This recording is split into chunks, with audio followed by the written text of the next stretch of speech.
What's up, guys, and welcome to week 16 of Flex Friday. I clicked the music correct today. I got Andy here with me. We are coming off an okay week, I think. A couple of my guys did well. Andy, give us a rundown of how your picks went last week. I'm trying to remember off the top of my head. I mean, it was a little okay. I mean, Trey McBride, he had a great game. Russ, I feel like, was Najee and Jalen. No, that was a bad call. Shaheed, not big. Lockett, not big. But JSN saved my butt personally. I was down by 5 points Monday night, Dynasty League. Needed JSN to get a tutty, and I'm gonna have to buy me a Drew Lock jersey if that happens again this week. So, or at least a T-shirt with just him on the T-shirt. But yeah, I'm with you, man. Easy all the time. That's an epic way to win. Mine were okay. I was kind of with you. Debo was a good call. Actually, maybe Debo was mine from weeks ago. Likely was a good call. I forget whoever my QB. I don't know if it was Browning, but yeah, Chandler, it was okay. Chandler is who I was thinking instead of Debo. Right. I don't know why I said Debo. Got a lot of Debo on the mind for this week. He is in most of my matchups. So stay tuned after the intro, guys. Andy and I are going to give you some guys that hopefully can take you into the fantasy finals this year.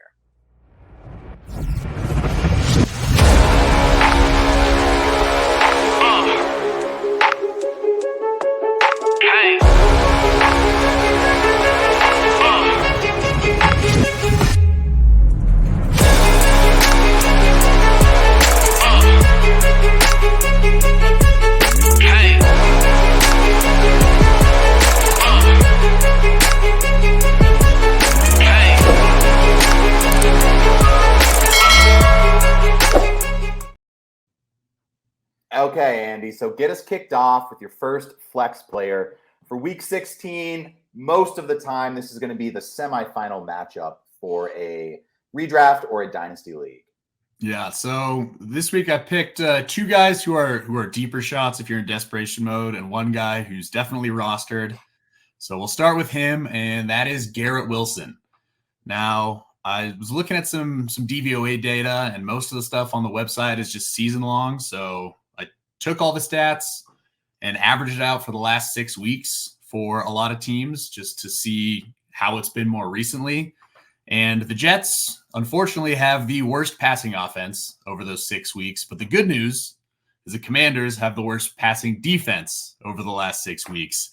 So it's literally a battle of last place between the Jets and the Commanders. So what happens when a stoppable force meets a movable object? We will find out. And the Jets are going with Trevor Siemian, which honestly, at this point, I think is an upgrade. He had some decent fantasy games in 2021, 20 points, 23 points. He's been in the league since 2015. I mean, obviously, he's been a second or third string guy most of the time on practice squad. So I'm not saying he's a great QB or even that good, but he might be the best quarterback on the Jets, at least not named Aaron Rodgers. So, if you're able to make it to the next round with Garrett WIlson, he didn't have a great week last week and are skeptical about starting him. I honestly think Simeon's a bit of an upgrade, and this defense is very, very, very exploitable. So I think he's worth taking a risk. Yeah, Washington is straight up terrible, man. Their franchise is in a rough spot. And just like you said, I think Simeon's probably going to feed Wilson. I feel like it's going to be one of those ones where Wilson's going to have 10 targets. You just got to hope it's for 7 catches instead of those 10 target for 2 catches. Like, he'll get the targets. He's going to be involved.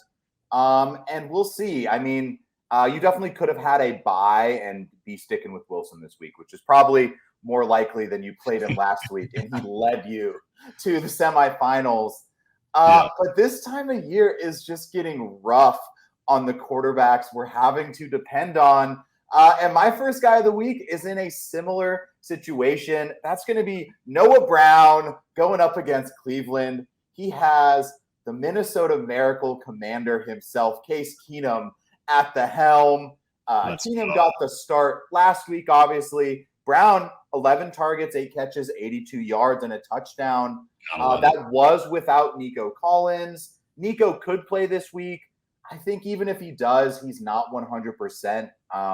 Texans still in the playoff race. So if Collins does play, I think he's just fighting through injury. And I just feel like Brown is going to be involved at least in a target manner. Obviously, Robert Woods is there, but he's been playing and basically been putting up zeros or very, very low impact scores on the fantasy sheet. So I think when it comes to a flex position, if you're looking for someone outside the norm of the guys that got you here, and I say that because, look, we're in the semifinals. We really don't need to repeat ourselves on certain players. If you've been riding, I don't know, if you've been riding Rashee Rice, I think you go Rashee Rice, man. If you've been riding DK Metcalf, I think you go DK Metcalf. Whatever got you here, I stick with. But if you have to pivot for a Keenan Allen, or you're not going to trust Jamar Chase is out. If you're going to have to pivot, I think Noah Brown's one of those guys that you could hypothetically pick up, or he may be on your bench. And I think he's at least going to get the targets so that when you're watching that game, you're not going to be hitting yourself. Yeah, and I like that this game's in Houston. Cleveland has not been nearly as good on the road as they are at home. And also, their pass defense, well, it's still good. It's definitely gone down over the past 6 weeks. I think that Myles Garrett injury is affecting them. They are now 10th DVOA versus the pass over the last 6 weeks. So still good, but not that elite unit that they were at the beginning and middle part of the year. So, yeah, like you said, there's going to be opportunities for them. Okay, so let's move on to our second player for the week. Andy, who are you going with? So I'm going with Tyler Boyd, especially if you don't have, or if you're missing Jamar Chase as a guy who's probably on waivers in a lot of leagues. T. Higgins this week, I think, is a massive start. I think if you have him, I would definitely be starting him. And what's really surprising is Browning. There's also DVOA for quarterbacks. Browning is number 3 in the league right now. I know Brock Purdy's 1. I can't remember. I think Tua might be 2. But so Browning's been playing out of his mind. Losing Chase is huge, but playing the Steelers, playing in Cincinnati. The Steelers, the Steel Curtain, it's been a little soft as of late. They're 23rd versus the pass over the last 6 weeks. Bengals 4th in passing offense. So somebody's going to get the ball. They're going to have opportunities. Tyler Boyd's going to get a big increase in snaps, I think, with Jamar Chase being out. The only worry is that it is a division game. Oh, it's in Pittsburgh, actually. It's a divisional game in Pittsburgh. But, the Steelers already beat the Bengals once this year, and I feel like they're probably not going to get the sweep. So I like the Bengals to win this game. There's been a lot of news going on with the Steelers too. I feel like that there might be some disorganization in the locker room that maybe it factors into it. But I think Tyler Boyd's going to get a lot of targets, and I mean, if Browning keeps playing like he has been, I think starting a couple of receivers on Cincinnati is going to be a good move. Well, I sure hope you are correct. I am having to run out Tyler Boyd in a league, so I'm crossing my fingers. But my process was there with you. No Jamar Chase. He should see increased snaps. Cincinnati passing game has been better than you would think with Jake Browning running it. It kind of just makes it look like he's running the offense, man. And it's really one of those situations where it just goes to show like how pathetic something like the Jets really is, where Jake Browning steps in and this team is just operating, Yeah, it's not Joe Burrow, but they're still playing like functional football. And just a note on Pittsburgh, like you were saying, obviously KZ, the guy who had the hit on Pittman last week, suspended for the season. It does look like Minka Fitzpatrick will also be out with an injury. So banged up Pitt secondary could lead to some passing for Cincinnati. And we'll see about T. Higgins. I agree. I think you got to play him. Pittsburgh's really one good secondary player is Joey Porter. So as someone who is starting Tyler Boyd, I'm hoping Porter follows T. Higgins around this week. Yeah. No guarantee on that game plan. I do not know anything, but that is me crossing my fingers. Put it out there and hope it happens. And I guess just one more thing. Pittsburgh over the last 6 weeks, 23rd against the pass. So, and especially missing multiple players. I mean, it's a lot of opportunities there. I do love Jake Browning, one of my favorite players. And Yeah. I think, sneaky goodbye in Dynasty, man. I would not be surprised to see that dude start some games next year. My second flex player for this week, and this is going to be my home run threat for the week, and that's going to be Brandin Cooks going up against Miami at Miami. I think they're just going to throw. I think this game's going to have some points. Dallas, while better at home than on the road, they just got completely embarrassed last week against Buffalo. And I think Miami is a much better matchup for Dallas than Buffalo, just because Miami is more of a finesse team. And I feel like Dallas, now, while they pretend to be a physical team, I feel like Dallas is also a finesse team. Crossing my fingers for a huge CeeDee Lamb game. I know you are in that camp with me. Lead us to the promised land. But Brandin Cooks, Cooks has kind of been one of that guy. He's had a couple spike weeks. He's had a couple down weeks, but he's going to be on the field and they're going to be taking shots. And let's see if Cooks can kind of have one of those upside ceiling games. He's definitely someone I'd be looking at if you're projected to lose your matchup, where Tyler Boyd may be someone who, if you're projected to win or it's a close matchup, you're looking for some safer points out of that flex position. Yeah, no, I'm with you. It's definitely feel like it's going to be boom or bust. The Miami defense has been really good against the pass recently, but it doesn't mean they aren't exploitable. And I think the big thing is definitely expecting a bounce back week from the Cowboys offense. I mean, to just get absolutely embarrassed like that. And there's, I think, some reports that a lot of the team was sick. So I guess hopefully they're healthier. But yeah, I wouldn't expect when they put up like 6 points, 7 points. CeeDee Lamb, I know, ran in at least a touchdown because I think it was like 10 or 13, but the touchdown that Lamb had was useless. Garbage time. It was complete garbage time. So yeah. But it kept people in their fantasy matchups. Kept me in Andy, who's your third guy for the week, your last Flex Friday player before we move on to streamers? All right, man, we're going real deep here. I mean, this is a guy, you picked him up in our Dynasty League on waivers this other week, so he might be on waivers in Dynasty. He probably definitely is in redraft, and that is Dontavyion Wicks. Now, he just had a big game against the Bucs. He's a Packers wide receiver, if you don't know who he is. He's a rookie. He had 6 catches, 97 yards, and probably no Christian Watson again this week. Jaden Reed, at least earlier this morning, still hasn't practiced. I think he'll play, but he's definitely banged up. And, this is a desperate Packers team, lost 2 in a row, going into Carolina, coming off their second win of the season.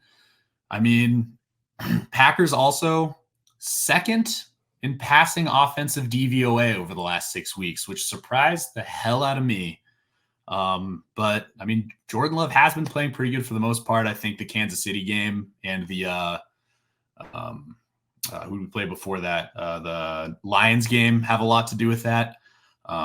Carolina's been a middle of the road pass D recently. I think they're ranked 16, and tickets for the last game were $3. So I honestly would imagine that there might be more Packer fans there than Panther fans. Wicks was in for 78% of the snaps. They run concepts to get him the ball. He's really hard to tackle. He's great after the catch. And I think he's pushing Dobbs for the wide receiver 3 role. So it's a deep play. But, if you have to start somebody, I think he definitely has some touchdown potential. And, I think he's going to get some targets. So. Yeah, I mean, like you said, I did pick him up. I liked enough of what I've seen out of him, kind of just slotting in that Christian Watson role. Yeah. I mean, Christian Watson is obviously a much better prospect, but on the field, dude, Wicks has looked pretty good. I know LaFleur had a little comment comparing him to early career Devontae Adams. I'm not saying he's Devontae Adams, but he did say that, which I just found funny. But in the role in the offense, he's got it. He's got the targets. And I got to say, man, looking at this Green Bay wide receiver core, like some of these wide receiver needy teams, like the Panthers, they could use whatever the scouting staff is Green Bay picking out these late round guys, because Dontavyion Wicks looks good. Jaden Reed, obviously second round pick player. Watson, good one on the field. Dobbs. Malik Heath has looked pretty good when he plays. Right. Like, a lot of these guys are coming in and contributing, so it's been fun to watch just the youth on that team and the excitement in the passing game. Yeah, I mean, as a fan, I'm not hopeful for this year, but boy, the future is looking a lot brighter than it did, week 4 or 5 of the season. So I I'm like, agree. I agree, man. So my last flex play for the week, talk about the least exciting player you could even think of. I didn't even give you my list today. So what would be a less exciting player? Just throw out an unexciting player. Someone that comes to mind. Let's just see if you can guess it. Feel like probably it's got to be a running back because I feel like receivers, there's always a little bit more excitement there. Could it be Singletary maybe? Close. Gus Edwards of the Ravens. Yeah. I feel a little gross about saying this one, but I think my train of thought here is with Keaton Mitchell going down last week, which, dude, prayers up. I'm not even religious, but prayers up for Keaton Mitchell. That injury did not look good, and he was just looking so great.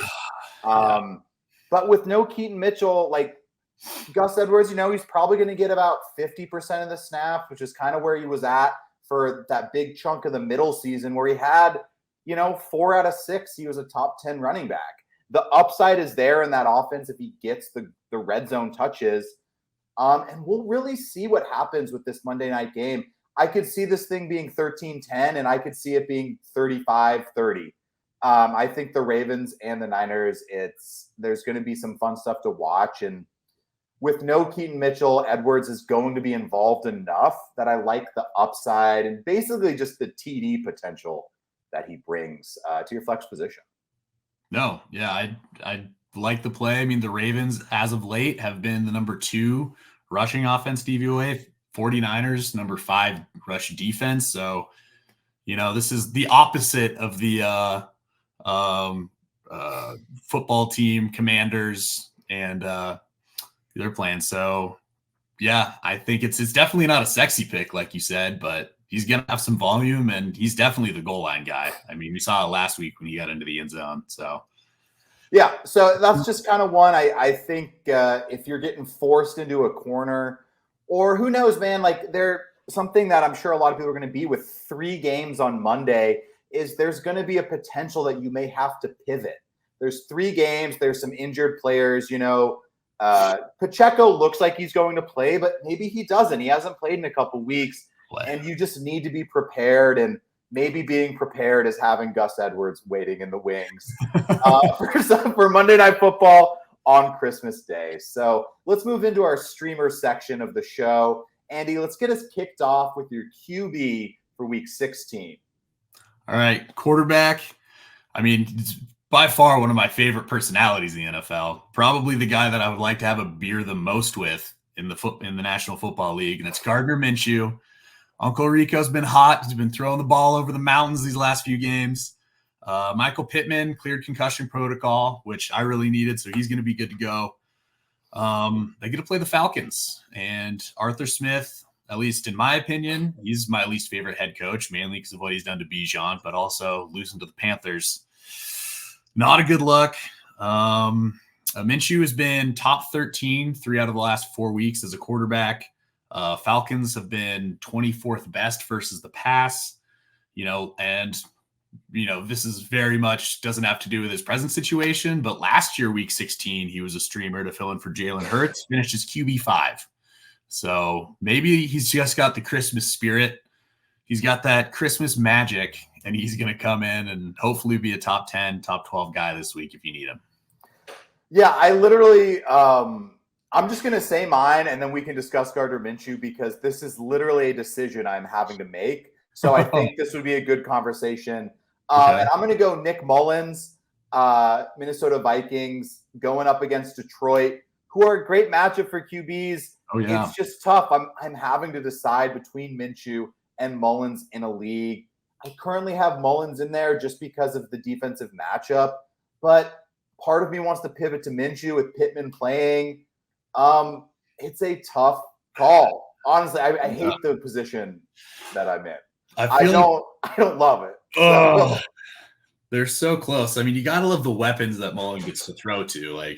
Pittman's great, but you're talking about Jefferson, Addison, Hawkinson, and I think the Detroit defense, me check real fast. Against the pass recently, number 30th, just barely edging out the Packers, being a little bit better than they have been against the pass. And we saw what happened with Baker last week.